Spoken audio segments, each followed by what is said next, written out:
नमस्कार दोस्तों।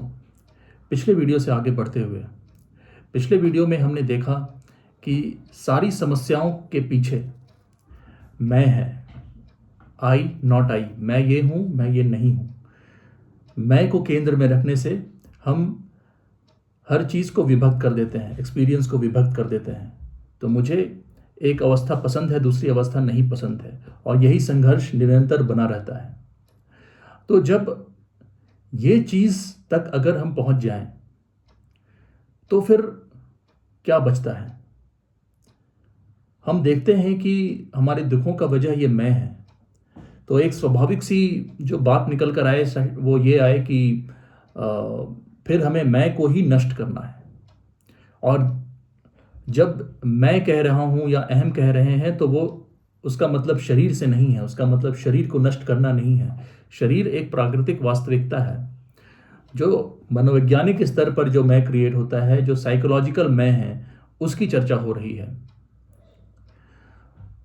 तो इसी अहम को नष्ट करने के लिए पहले कहा जाता है आप डिज़ायर को कंट्रोल करें, डिज़ायर को नष्ट करें। फिर डिज़ायर के कंट्रोल करने के बाद शायद अहम की भी बात होती है, लेकिन ज़्यादातर बात होती है डिज़ायर को कंट्रोल करने की। और उसमें शायद ये बात का भी ध्यान नहीं रहता कि हम डिज़ायर को जो कंट्रोल करने का कह रहे हैं वो भी एक फॉर्म ऑफ डिज़ायर ही है। अगर हमें डिज़ायर नहीं चाहिए तो वो एक दूसरी डिज़ायर बन जाएगी कि नहीं, हमें डिज़ायर से फ्री रहना है। अगर हमने देख लिया कि डिज़ायर का भी ओरिजिन मैं में है, और अगर हमने ये सोच लिया कि हमें मैं या इस अहम भाव से मुक्त होना है, तो वो भी एक डिज़ायर ही बन सकती है कि मुझे अहम भाव से मुक्त होना है। अब अहम भाव से मुक्त होने के लिए मुझे ये करना पड़ेगा। और जैसा कि हमने पिछले वीडियो में भी कहा कि पूरी जो आध्यात्मिक व्यवस्था है वो इसी बुनियाद पर टिकी है कि सबसे पहले कि आप इस निष्कर्ष तक पहुंचें कि सब चीज़ के पीछे मैं की भावना है, अहम की भावना है। और फिर उस मैं को डील करने के लिए ना जाने कितनी तरह की प्रैक्टिसेस हैं। और मूलभूत स्तर पर जय कृष्णमूर्ति इसी बात पर बाकियों से, बाकी आध्यात्मिक परंपराओं से बिल्कुल पृथक बात कहते हैं। जबकि लगभग हर ये जो कंटेंट है अहम का, डिज़ायर का, ये शायद सारे हर धर्म में अलग अलग ढंग से व्यक्त किया गया है। इस कॉन्सेप्ट में अंतर नहीं है, लेकिन फिर इस समस्या को डील करने में जो रेगुलर रिलीजियस डॉक्ट्रिन है या जो आध्यात्मिक फिलॉसफीज़ हैं, वो सब मेथड्स का ही सहारा लेते हैं कि फिर आप क्या करें तो शायद ये मैं तो रहेगा ही, तो आप इसे अच्छे कर्मों से शुद्ध करें, आत्मन को या मैं को आप शुद्ध करें, और फिर आप शायद परम आत्मन तक पहुंच जाएंगे। अच्छे कर्म करें, या तो आप, और अच्छे कर्मों में पूरे जो हिंदू धर्म के तो कर्म कांड ही इसी आधार पर हैं कि आप अच्छे कर्म करें। और दूसरे धर्मों में भी कमोबेश इसी तरह की बातें कही गई हैं। तो यहाँ पर जो मूलभूत अंतर है, जय कृष्णमूर्ति जो कहते हैं इस प्रॉब्लम को अप्रोच कैसे करें। तो दोस्तों, अगर हम गौर करें कि कर्ता भाव या इगोइस्ट सेंटर आता कब है? जब कोई काम हम सोच समझ कर करते हैं या हम रिफ्लेक्ट करते हैं। जैसे कि अगर मैंने कुछ अपने हिसाब से कुछ अच्छा काम किया जो जिससे लोगों ने मेरी तारीफ की, तो उस काम के पीछे जो एफर्ट लगा था या उस काम से रिलेटेड जो अप्रिसिएशन आया वो मुझे पसंद आया, तो मैंने सोच समझ कर उस काम को किया। लेकिन यही अगर कोई स्वाभाविक रिएक्शन होता है जो आ सकता है किसी डेंजर के परसेप्शन से। अब अगर मैंने अचानक किसी खतरे को भापा तो शायद मैं आवाज़ करूं, चिल्लाऊं, या मैं उससे तुरंत ही दूर भागूं। तो वहां पे सोच इन्वॉल्व नहीं होता। तो क्योंकि वहां पे कोई सोच विचार इन्वॉल्व नहीं है, वो नेचुरल या इंस्टिंक्टिव रिएक्शन है, तो मैं कहता हूं कि वहां पे ये सेंस नहीं है कि मैंने किया, क्योंकि मैंने खतरे को देखा, मैं वहां से हट गया। ये तो खतरे की बात हो गई। दूसरी बात क्या है कि जैसे पहले कुछ प्राकृतिक चीज़ों को जो हम नहीं समझते थे, उनसे भय था।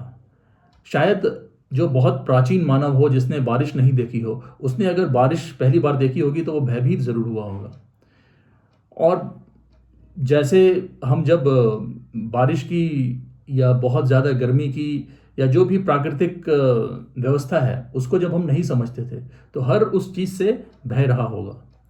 लेकिन जैसे टेक्नोलॉजी में एडवांसमेंट के जरिए हम बहुत सारी चीज़ें समझ गए, जैसे मौसम का चक्र हम समझ गए, तो वो जो भय है किसी एक मौसम से, अब सामान्य आदमी ये नहीं सोचता कि अगर बारिश आ रही है तो चलो बाढ़ ही आ जाएगी और मैं डूब जाऊंगा। अगर बाढ़ आनी भी रहती है तो बहुत जगह उसकी आशंका व्यक्त कर दी जाती है, इंतज़ाम पहले से कर दिए जाते हैं। लेकिन ये व्यवस्था जिस प्राचीन मानव के पास नहीं थी, उसके लिए तो वो भय का ही विषय होगा।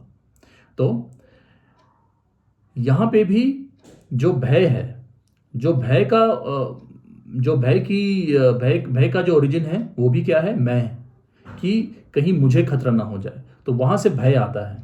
तो भय का भी ओरिजिन मैं ही है। और दोस्तों, सिर्फ भय नहीं, किसी भी कॉन्फ्लिक्ट का ओरिजिन मैं ही है। लेकिन जब जिस चीज से मुझे भय था, उस चीज की जब मुझे समझ हो गई, टेक्नोलॉजिकली मैं समझ गया और एक्सपेरिमेंटली हर तरह से, तो फिर वो भय नहीं रहा। तो वो भय खत्म करने के लिए मैंने कोई यत्न नहीं किया, मैंने कोई एफर्ट नहीं किया, ये स्वाभाविक ही खत्म हो गई। क्यों? क्योंकि अब इस चीज की नॉलेज मुझे हो गई कि बारिश कब होने वाली है मैं ये भी बता सकता हूँ, कितनी होने वाली है ये भी मैं बता सकता हूँ, क्योंकि ये टेक्नोलॉजी विकसित हो गई। ठीक उसी प्रकार ये जो मैं को डील करने का तरीका है, या तो हम इसके खतरे को देख लें कि सारे दुख सारे कष्ट इस मैं की वजह से हैं, तो या तो ये खतरे को देख लें, या तो हम इस बात को समझ जाएं, देख लें। जैसे कि मौसम को हमने समझ लिया, तो मौसम के परिवर्तन से जो भय था प्राचीन मानव में, वो आज हम में नहीं है। तो अगर हम मैं के इस स्ट्रक्चर को समझ जाएं, तो स्वाभाविक रूप से इस मैं का कॉन्स्ट्रक्ट खत्म हो जाना चाहिए, मैं का नाश हो जाना चाहिए। और ये स्वाभाविक, ऐसा नहीं है कि मैंने कोई एफर्ट डाला, हमने इस चीज को देख लिया, इस चीज के खतरे को भी देखा, मैं के खतरे को भी देखा, कि अगर मैं के जंजाल में रहूंगा तो एवर लास्टिंग कॉन्फ्लिक्ट, कभी ना खत्म होने वाले कॉन्फ्लिक्ट में ही रहने वाला हूं। या तो बौद्धिक स्तर पर भी मैं समझ जाऊं, लेकिन मुझे इसे देखना होगा। अगर मैंने इसे देखा नहीं है, तो जे कृष्णमूर्ति कहते हैं आप चाहे जो भी मेथड यूज कर लें, आप जो भी आप धर्म करें, संस्कार करें, आप कुछ भी करें, लेकिन अगर आपने इस मैं के स्ट्रक्चर को देखा नहीं है, इसके खतरे को नहीं देखा है, तो वो सारी चीजें अलग डिजायर ही या अहम ही अपना रूप बदल के अपना काम करता रहेगा। शायद नित्य कर्म करना मेरा डिजायर बन जाएगा, और अगर मेरे से वो कर्म नहीं हो पाया कभी, तो मैं भयभीत रहने लगूंगा। अगर मैं निरंतर सुबह उठकर पूजा कर रहा हूँ, किसी वजह से कुछ नहीं हो पाया मेरे से, तो मैं भयभीत हो जाऊंगा कि अब मेरे साथ क्या होगा, आज तो मैं ये पूजा नहीं कर पाया। और ये हम देखते भी हैं कि इतने तरह के जो अंधविश्वासों ने जगह बना ली संस्कारों में, वो कैसे बनाई?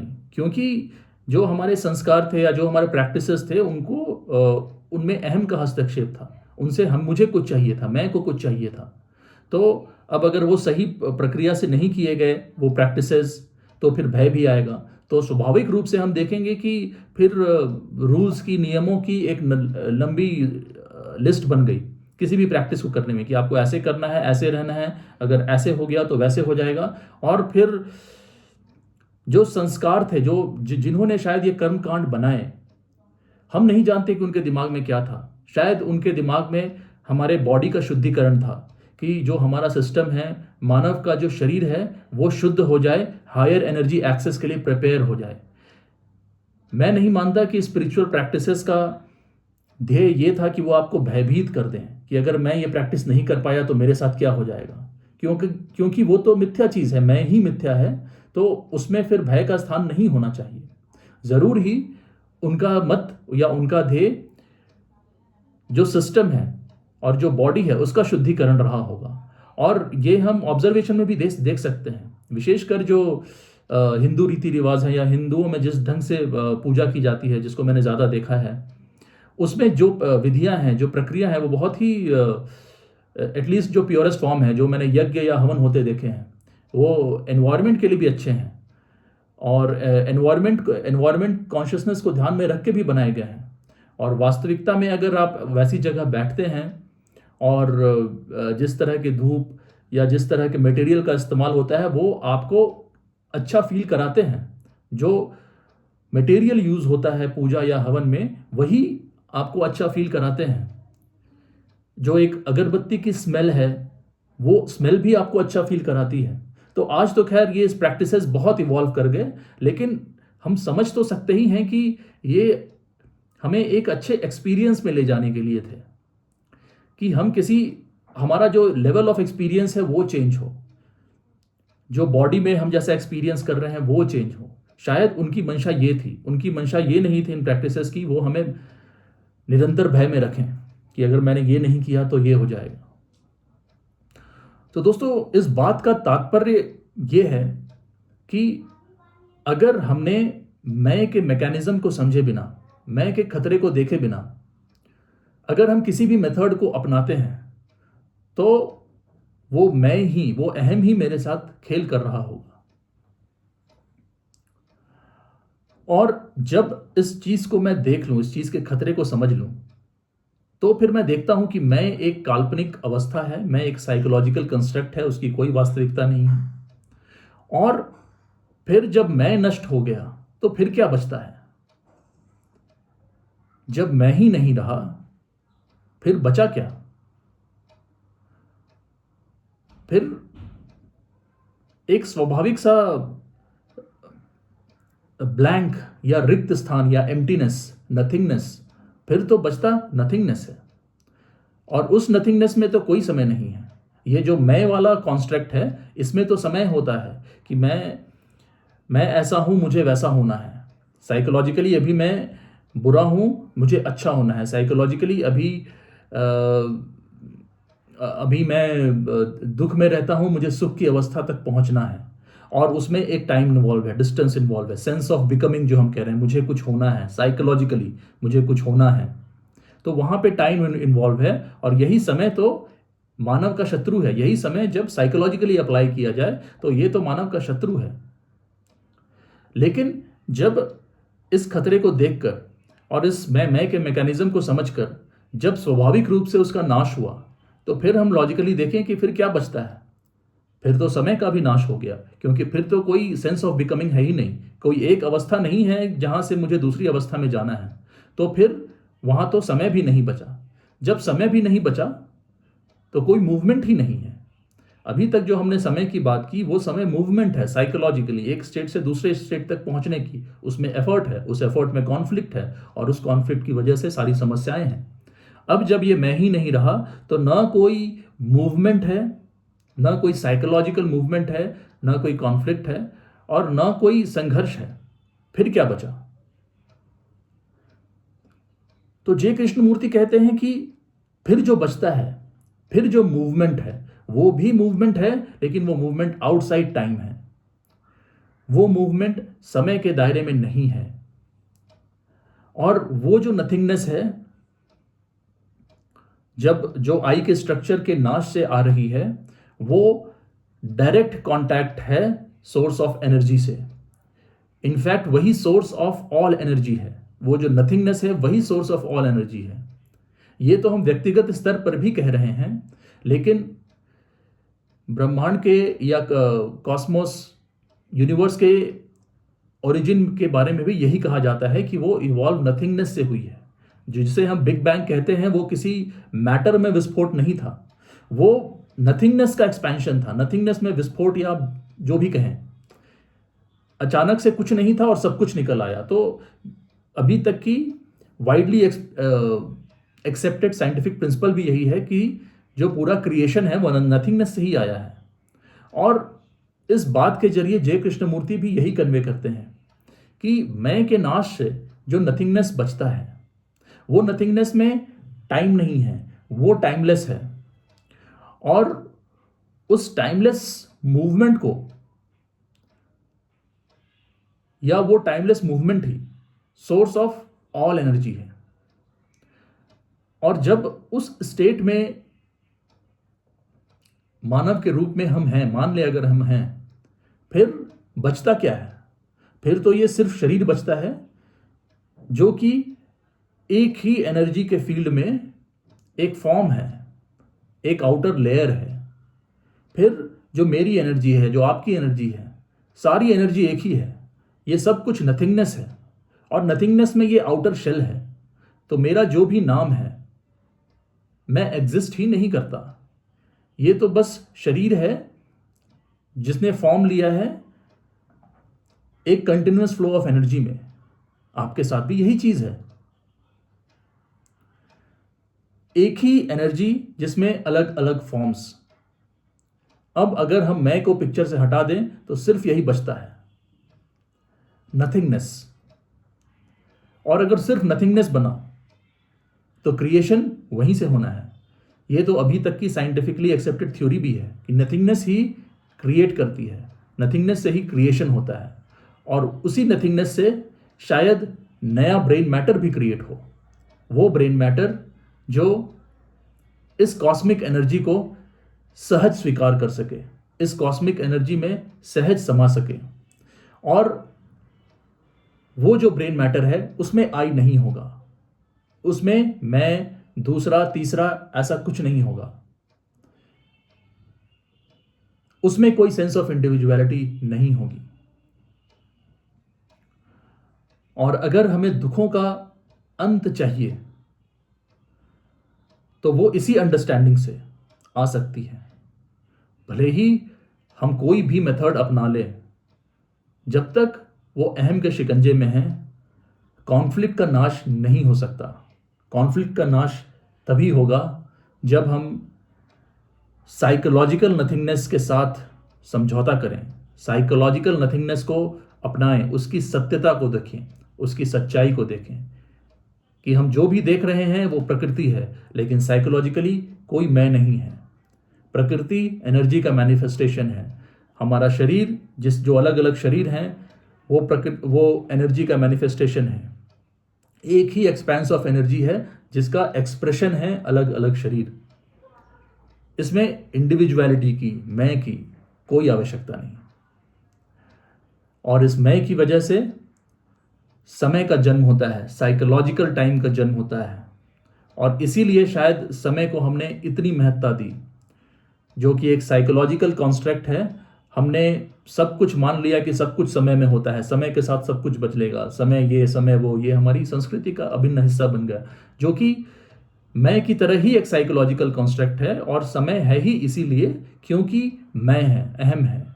और समय होने की वजह से थॉट भी है। साइकोलॉजिकल थॉट की क्या ज़रूरत है? जिन विचारों से हम परेशान रहते हैं, जिन विचारों से संघर्ष में रहते हैं, उनकी भी कोई आवश्यकता नहीं।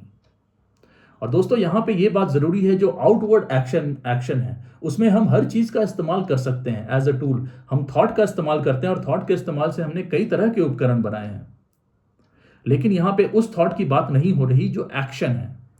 वो एक्शन ही है, और एक्शन को करने के लिए जो लॉजिकल थिंकिंग है वो प्रयोग में आती है। और हम जानते हैं कि टाइम एक मेजर है एक्टिविटी के ड्यूरेशन को मेजर करने के लिए, आउटवर्ड एक्टिविटी की। अगर मुझे एक स्थान से दूसरे स्थान में जाना है तो मुझे पता होना चाहिए कि मुझे कितना समय लगेगा, तभी मैं अपना ट्रैवल प्लान कर पाऊंगा। तो आउटवर्ड एक्शन में इन सारी चीज़ों की ज़रूरत है, और इन सारी चीज़ों का हम इस्तेमाल करते भी हैं। लेकिन यही आउटवर्ड मूवमेंट हम इनवर्ड अप्लाई करने लगते हैं। और जब इस आउटवर्ड मूवमेंट को हम इनवर्ड अप्लाई करने लगते हैं, अपने अंदर अप्लाई करते हैं, अहम को एक अटल सत्य मान लेते हैं, तो संघर्ष का जन्म होता है। और जब तक हम इस साइकोलॉजिकल मैं को कंप्लीटली डिस्ट्रॉय नहीं करते, अहम का, या ये कहना गलत है कि हम नहीं करते, जब तक वो डिस्ट्रॉय नहीं होता। और वो तभी डिस्ट्रॉय होगा जब हम इस चीज को क्लियरली देखेंगे, या इसके खतरे को क्लियरली देखेंगे, तभी शायद नया क्रिएशन हो पाए। दोस्तों, उम्मीद है वीडियो पसंद आया होगा। चर्चा को जारी रखेंगे। धन्यवाद।